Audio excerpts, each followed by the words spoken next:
राणा विश्वनाथ प्रताप सिंह काफी देर से बीमार हैं।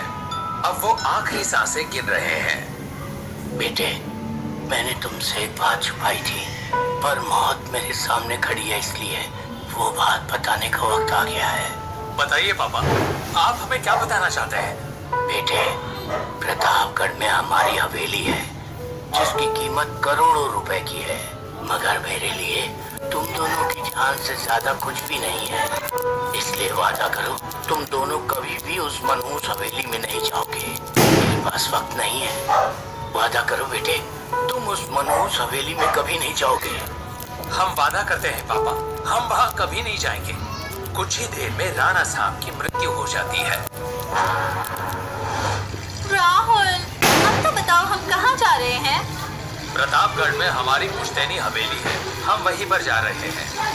हाँ तो हवेली के वारिस जी, अपने हवेली के बारे में कुछ बताइए ना।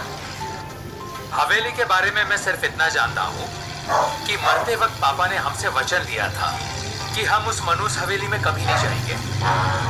राहुल की बात सुनकर पायल और समीर डर जाते हैं। मनहूस हवेली? क्या मतलब? मुझे तो बहुत डर लग रहा है, कहीं ये हवेली भूतिया हवेली तो नहीं है? पता नहीं, पापा ने मनहूस हवेली बोला था, अब वहां जाकर ही पता चलेगा।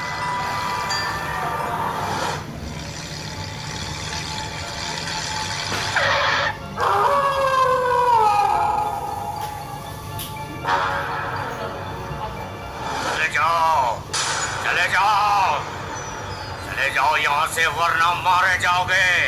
चले जाओ, सब मारे जाओगे। सब मारे जाओगे, कोई नहीं बचेगा। पागल की बात सुनकर सब डर जाते हैं। छोटे मालिक, आप माफ करना छोटे मालिक, आपको यहाँ नहीं आना चाहिए था। क्यों? आपकी जान को खतरा है, वो तुम्हें नहीं छोड़ेगी। कौन मारना चाहता है मुझे और क्यों? चुड़ैल, और वो क्यों मारना चाहती है ये जानने से पहले यहाँ से चले जाइए छोटे मालिक। मैं भूत प्रेत में विश्वास नहीं करता। अब हमको डराना बंद करो और हमारा सामान लेकर अंदर आओ।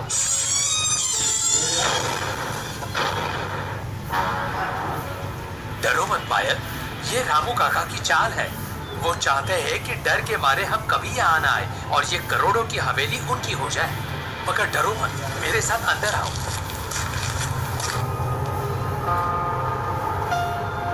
राहुल, वो देखो। मुझे बहुत डर लग रहा है राहुल। डरो नहीं, ये भी साजिश का एक हिस्सा है। आपका सामान हाजिर है मालिक। मालिक, एक विनती है, रात को हवेली से कोई भी बाहर मत जाना। ठीक है, सब अपने अपने कमरे में चले जाते हैं।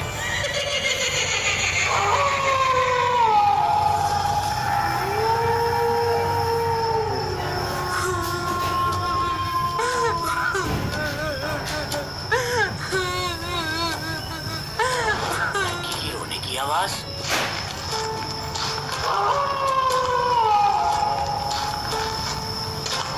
बिटिया, क्यों रो रही हो तुम? मैंने कहा था ना, रात को हवेली से बाहर मत निकलना, तुम्हें कहीं चुड़ैल ने।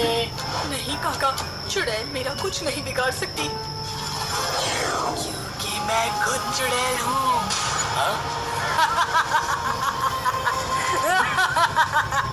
बुड्ढे, तेरी वजह से मैं आज तक राणा से बदला नहीं ले पाई। अब मैं पहले तुझे मारूंगी और बाद में राणा के बच्चे को।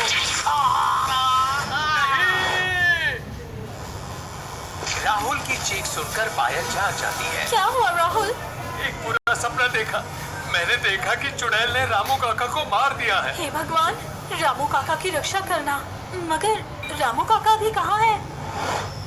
तीनों रामू काका को ढूंढने के लिए हवेली से बाहर आते हैं। गार्डन में रामू काका घायल गिरे पड़े हुए हैं।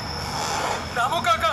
बेटे, चुड़ैल ने मुझे मारा है, अब वो तुझे मारना चाहती है बेटे। मगर चुड़ैल मुझे क्यों मारना चाहती है? रामू काका! रामू काका!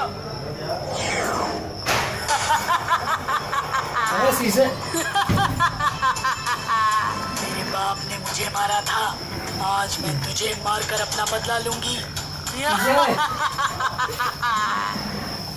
चुड़ैल राहुल को मारने के लिए आगे बढ़ती है। तब करण पुजारी को लेकर आता है। रुक जा चुड़ैल, वरना मैं तुझे भस्म कर दूंगा।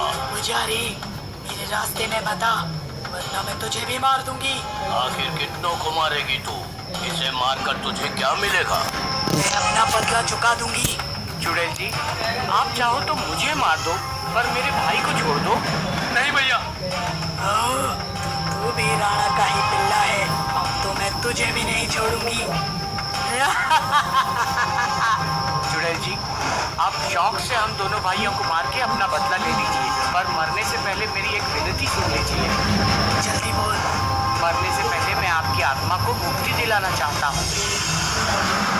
करण की बात सुनकर चुड़ैल का गुस्सा ठंडा होता है। मौत तेरे सामने खड़ी है, फिर भी तू मेरे बारे में सोच रहा है, मुझे मुक्ति दिलाने की सोच रहा है। हाँ, रामू काका ने मुझे फोन पर बताया था कि पापा ने आपको शादी करने का वादा करके आपको धोखा दिया था। हाँ, फिर मुझे जहर पिलाकर मार दिया था। राणा साहब से तेरी शादी करने की इच्छा अधूरी रह गई। राणा साहब भी अब इस दुनिया में नहीं रहे, इसलिए मैं राणा साहब की अस्थियों के साथ तेरे फेरे करवाऊंगा, तुझे भी मुक्ति मिल जाएगी। चुड़ैल आंटी, अब आप ही तय कर लीजिए कि आपको बदला चाहिए या मुक्ति।